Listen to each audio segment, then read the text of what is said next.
بسم اللہ الرحمن الرحیم۔ ہارون رشید عرض کر رہا ہوں، السلام علیکم ورحمۃ اللہ وبرکاتہ۔ یہ عمران خان آپ کی خود نوشت کی اگلی قسط ہے، آخری نہیں اگلی قسط ہے، جس میں انہوں نے سیاست میں آنے سے پہلے کے حالات کا پس منظر بیان کیا ہے اور بڑی ہی ڈٹ کر کھل کر رائے دی ہے اور شائستگی سے دی ہے، مگر آخر کار یہ تو آشکار ہو گیا کہ جناب بھٹو اس ملک گیر جماعت پاکستان پیپلز پارٹی کو محض اپنی ذات کے لیے استعمال کر رہے تھے۔ عوام کو اختیار سونپ دینے کا وعدہ وہ بھول چکے تھے۔ اپوزیشن ان کے خلاف متحد ہو گئی۔ 1977 کا الیکشن ہوا تو ان پر بڑے پیمانے کی دھاندلی کا الزام لگا، احتجاجی مظاہرے برپا ہوئے تو سنگ دلی سے کچل دیے گئے۔ مذہبی جماعتوں کے دباؤ سے نجات پانے کے لیے بھٹو نے آخری حربہ یہ اختیار کیا کہ الکحل، قمار بازی اور شبینہ کلبوں پر پابندی لگا دی، جوئے پر اور نائٹ کلبز پر۔ اس کے باوجود، یہ ترجمہ تو میں نے کیا تھا، مجھے لگتا مشکل ذرا لفظ استعمال کیا۔ اس کے باوجود احتجاجی مظاہرے بڑھے اور فساد میں بدل گئے۔ ان پر قابو پانے کے لیے فوج بلائی گئی۔ بالآخر ماشاء اللہ نافذ ہوا اور 11 سال کے لیے ایک جنرل حکمران بن گیا۔ جنرل محمد ضیاء الحق نے اب بے پناہ مقبول لیڈر کو ایک شب اقتدار سے بندوق کے زور پر الگ کر دیا۔ اگلے برس 1978 میں وہ پاکستان کے صدر بن بیٹھے اور 1979 میں سابق وزیر اعظم بھٹو کو پھانسی دے دی۔ یہ سانحہ رونما ہوا تو میں سری لنکا میں کرکٹ کھیل رہا تھا۔ صدمہ ہوا، بے حد شدید صدمہ۔ غلطیاں انہوں نے بہت کی تھیں، مگر پھانسی ناقابل قبول۔ مزید بحران ابھی باقی تھے۔ 1979 کا سال بعض اعتبار سے تاریخ ساز تھا۔ مغرب زدہ رضا شاہ پہلوی کو خمینی کے اسلامی انقلاب نے چل تک کیا۔ اس برس کے آخری دن تھے کہ روسی افواج افغانستان میں داخل ہوئیں۔ اب ایک طویل مدت کے لیے پاکستان بھی مغرب کا حلیف تھا، خاص طور پر امریکہ بہادر کا، جس کے سائے میں کبھی کوئی ملک خود مختار نہیں رہ سکا۔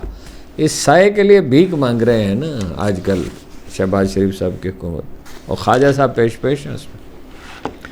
سچی بات یہ ہے کہ 1970 اور 1980 کے اشروں میں سیاست سے قطعاً کوئی دلچسپی مجھے نہ تھی۔ 1975 میں آکسفورڈ یونیورسٹی سے فارغ ہونے کے بعد مدتوں کرکٹ اس طرح میرے ذہن پر سوار تھی کہ میں کسی چیز کے بارے میں سوچتا ہی نہیں تھا۔ بین الاقوامی مقابلوں کے میدان میں اترنے والے ہر پیشہ ور کھلاڑی جانتا ہے کہ کھیل کس طرح پوری زندگی کو محیط ہو جاتا ہے۔ آدمی اسی میں جیتا ہے، مقابلہ سخت بہت ہوتا ہے۔ چنانچہ کھیل تمام غور و فکر، توجہ اور جد و جہد کا محور و مرکز بن جاتا ہے۔ تجربے اور مشاہدے نے مجھے یہ بتایا کہ جسے جینیس یا نابغہ روزگار کہا جاتا ہے، وہ ایسا آدمی ہوتا ہے جو دیوانگی کی حد تک اپنے کام سے عشق کرے۔ ان حالات میں میرا دھیان کبھی اس طرف نہ گیا کہ ملک پر جنرل محمد ضیاء الحق کی فوجی حکومت کے اثرات کیا ہیں، بتدریج صنعتوں کی نجکاری کا نتیجہ کیا نکلنے والا ہے، اور ہمسایہ ممالک ایران اور افغانستان میں کیسے ہنگامے برپا ہیں۔ عام آدمی کے لیے زندگی معمول کی تھی، صرف جنرل ضیاء الحق کے حریف ہی ان کے اقتدار کا مزہ چکھ رہے تھے۔ کرکٹ ٹیم کے کپتان کی حیثیت سے جنرل کے ساتھ میرے مراسم بہت اچھے تھے۔ جب کوئی میچ ہم جیت جاتے تو جنرل مجھ سے فون پر بات کرتا۔ 1987 میں اس نے مجھ سے ٹیلی ویژن پر اپیل کی کہ قوم کی خاطر میں ریٹائرمنٹ کا فیصلہ واپس لے لوں۔ میں نے اس کی بات مان لی۔ جنرل کا اقتدار ختم ہو جانے کے بعد مجھے اس دور کے تباہ کن اثرات کا اندازہ ہوا۔ دوسروں کی طرح اس کی سب سے بڑی ترجیح بھی اپنا اقتدار تھا۔ تباہ کن پالیسیوں کے نتائج کی پرواہ اسے نہیں تھی۔ اس وقت جب ملک کا سیاسی اور سماجی پیرہن ادھڑ رہا تھا، پاکستانی عوام کرکٹ میں قومی کامیابیوں سے آسودہ ہوتے۔ 1970 اور 1980 کے اشروں میں پاکستان کی کرکٹ ٹیم بتدریج طاقتور ہوتی گئی۔ ہم اپنے سابق استعماری آقاؤں کے مد مقابل پورے قد سے کھڑے تھے۔ پاکستان، بھارت اور ویسٹ انڈیز ایسے ممالک جب برطانیہ کے مقابلے میدان میں اترتے تو یہ غلامی قرض چکانے کا ایک سنہری موقع بھی ہوتا۔ کرکٹ کی دنیا میں میرے دو عزیز دوست ویسٹ انڈیز کے سر ویون رچرڈز اور بھارت کے سنیل گواسکر اسی انداز میں سوچتے تھے۔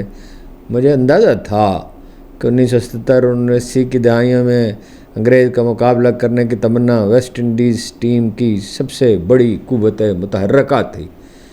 ویون رچرڈز کے انداز میں خاص طور پر عزت نفس اور قومی وقار کی بحالی کا جذبہ بروئے کار تھا، وہ چیزیں جو استعمار اپنے غلاموں سے چھین لیتا ہے۔ فقط کھیل ہی آزادی اظہار کا واحد ذریعہ نہ تھا، مجھے احساس تھا کہ انقلاب ایران نے مسلم دنیا کا انداز فکر بدل ڈالا ہے۔ محکوم دنیا میں ذہنی انقلاب کا فیصلہ کن مرحلہ وہ تھا جب 27 دسمبر 1979 کو سوویت افواج افغانستان میں داخل ہوئیں اور پاکستان سرخ افواج کے مقابل فرنٹ لائن اسٹیٹ بن کر ابھرا۔ ہم میں سے چند ہی لوگ اندازہ کر سکے کہ یہ واقعہ عالم اسلام اور دنیا کو کتنا بدل ڈالے گا۔ 1974 میں مجھے ایران جانے کا موقع ملا جب میں نے گرامر اسکول کی تعلیم کے دوران بننے والے ایک دوست کے ساتھ چند دن وہاں گزارے۔ امیر و غریب کے غیر معمولی فرق اور منی اسکرٹ پہن کر بازاروں میں گھومنے والی ایرانی خواتین نے مجھے حیرت زدہ کر دیا۔ آج کا کراچی اور لاہور بھی اس طرح کے ہوتے جا رہے ہیں۔ مہنگے اور زرق برق ملبوسات پہنے امیر طبقے کی خواتین ان مردوں کے ساتھ ہنگامہ خیز تقریبات کا رخ کرتی ہیں جن کے انداز ہمارے معاشرے سے یکسر مختلف ہیں۔ ایران کے سفر سے پہلے میں نے کسی مسلم ملک میں لوگوں کو اس قدر مغرب زدہ اور اپنی تہذیبی اقدار سے اس قدر بے نیاز نہ پایا تھا، یعنی ایک خاص طبقے کو، باقی عام ایرانی تو نہیں۔ مجھے صدمہ ہوا۔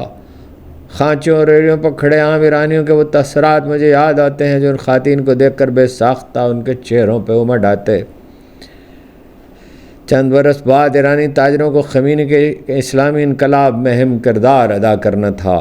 وہ روایتی انداز کے مسلمان تھے اور شاہ ایران سے نفرت کرتے تھے۔ مغرب کا یہ کرندہ اپنے ملک کو اس کے تہذیبی رنگ میں ڈھال دینے پر تلا تھا۔ بالکل برعکس پاکستان میں مجھے ایسے مغرب زدہ لوگوں کا طریق مختلف تھا۔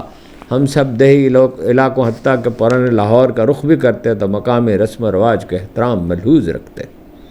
ہماری خواتین چادر اوڑھ لیتی اور بعض اوقات تو برقع بھی۔ میری والدہ سر ڈھانپے بغیر کبھی بازار نہیں جاتی تھی۔ پاکستانی خواتین اب بھی شلوار قمیض پہنتی اور دوپٹہ اوڑھتی ہیں۔ حال ہی میں کچھ مغرب زدہ عورتوں نے جینز پہننا شروع کی ہے۔ انقلاب ایران ایک اعتبار سے رضا شاہ کبیر کی مغربیت اور سیکولرزم کا رد عمل بھی تھا۔ 1925 سے اس وقت تک وہ ایران پر مسلط رہا جب بالآخر اسے فرار ہونا پڑا۔ پھر اس کے فرزند رضا شاہ پہلوی نے اقتدار سنبھالا، ایک ظالم اور سخت گیر آمر۔ 1953 میں وزیر اعظم محمد مصدق کی بغاوت کے بعد امریکہ نے جسے بچایا اور اس کے بعد وہ انکل سام کا دست نگر بن کر رہا۔ رضا شاہ کے سماجی اور معاشی اقدامات نے غریب لوگوں کو، مذہبی طبقے اور عام تاجروں کو ناراض کر دیا۔ تیل کی قیمتوں میں غیر معمولی اضافے نے ایک بہت طاقتور امیر طبقے کو جنم دیا۔ عام لوگ اس طبقے کے اعتبار سے نالاں تھے۔ دیہات سے بے شمار مفلس لوگ شہروں کی طرف لپکے کہ پٹرول سے حاصل ہونے والی دولت میں سے اپنا حصہ وصول کرنے کی کوشش کریں، مگر وہ نامراد اور ناکام رہے۔ بیروزگاری ان کی منتظر تھی۔ کچی آبادی میں مقیم وہ اس چکا چوند کا بے بسی سے نظارہ کرتے جو فراواں دولت اپنے ساتھ لائی تھی۔ خمینی کے انقلاب نے عام آدمی سے وعدہ کیا کہ وہ اسے شریک اقتدار کرے گا اور ملک میں مذہبی آزادی بحال کر دی جائے گی۔ 1979 میں تہران کے واقعات نے دنیا پر اسلام کے انقلابی اثرات کو آشکار کر دیا، یہ بھی کہ وہ تہو بالا کرنے کی کیسی خیرہ کن صلاحیت رکھتا ہے۔ عالم اسلام کے تمام ممالک میں عام لوگوں نے اس انقلاب کا خیر مقدم کیا جن پر ان کی تہذیبی روایات سے بے نیاز، ظالم اور مغرب نواز حکمران مسلط تھے۔ 2011 کے مشرق وسطیٰ میں اٹھنے والی عوامی لہر ایک اعتبار سے اسی انداز فکر کا تسلسل تھی۔ پاکستان میں جوش و خروش بہت تھا۔ گرما کی چھٹیوں جب میں وطن لوٹتا تو دیکھ سکتا آزادی کے بعد سے ہم 4 عدد نظام بھگت چکے تھے۔ پارلیمانی نظام، ایوب خان کی بنیادی جمہوریت، مارشل لا اور لبرل اقتصادی نظام۔ اب خمینی ہمارے سامنے تھا، اسلام کا نام لیوا اور مغرب کا مد مقابل۔ ایران کے اسلامی انقلاب نے مشرق وسطیٰ کے بادشاہتوں سے پیدا ہونے والے چیلنج کا ایک جواب فراہم کیا۔ سوشلزم ناکام ہو چکا تھا اور کمیونزم ان معاشروں کو ہرگز گوارا نہ تھا جن کی بنیاد میں مذہبی عقائد رچے بسے تھے۔ ایرانیوں کا نعرہ یہ تھا، مشرق نہ مغرب۔ ایک نئی راہ خمینی نے نکالی تھی، اسے مغرب کے سیکولرزم سے واسطہ تھا اور نہ سوویت یونین کے کمیونزم سے۔ اس نے ایک ایسا نظریہ پیش کیا جسے عالم اسلام قبول کر سکتا تھا، یعنی مشرق نہ مغرب۔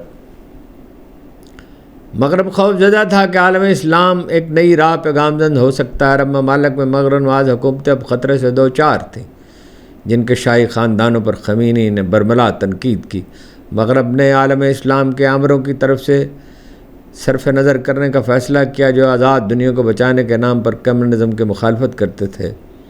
مخالف سیاسی تحریکوں پہ آمر اس جواز کے ساتھ ظلم ڈھاتے کہ وہ بنیاد پرستی کا مقابلہ فرما رہے ہیں۔ 9/11 کے حملوں نے آمروں کی سرپرستی کے مغربی انداز فکر کو اور بھی قوت بخش دی اور بنیادی انسانی آزادیوں کے نام پر اس مرحلے پر مغرب نے NGOs کے ذریعے عالم اسلام پر یہ الغار شروع کی۔ یہ بہت اہم بات ہے، یہ NGOs کیوں بنائی گئی کہ خواتین کے حقوق اور بنیادی انسانی آزادیوں کے نام پر سیکولرزم کو رواج دے۔ یہ سیکولرزم کا حربہ ہے، یہ امریکی غلبے کا حربہ ہے، یہ مغرب کے غلبے کا حربہ ہے۔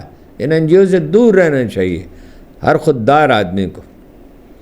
جب بھی کسی مسلمان ملک میں احتجاج کی لہر اٹھتی ہے، مغرب میں ایرانی اور اسلامی انقلاب کا خوف جاگ اٹھتا ہے۔ حال ہی میں مصر، تیونس اور لیبیا کے عوام نے یہ اس وقت کی بات کر رہے ہیں 2011 کی، مصر، تیونس اور لیبیا کے عوام نے جب اپنے آمروں کو مار بھگایا تو یہی ہوا۔ یمن اور بحرین کے حکمرانوں کے مغرب نے اس لیے مدد کی کہ وہ ان کے حامی ہیں۔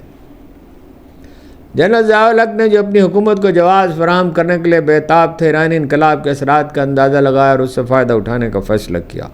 ان کے پیشرو برکلے اور آکسفورڈ کے تعلیم یافتہ ذوالفقار علی بھٹو نے مذہب کا نام اپنے سیکولر تاثر کو متوازن بنانے کے لیے استعمال کیا تھا، اس لیے کہ وہ متون کرنے والی مذہبی جماعتوں کا مقابلہ کر سکیں۔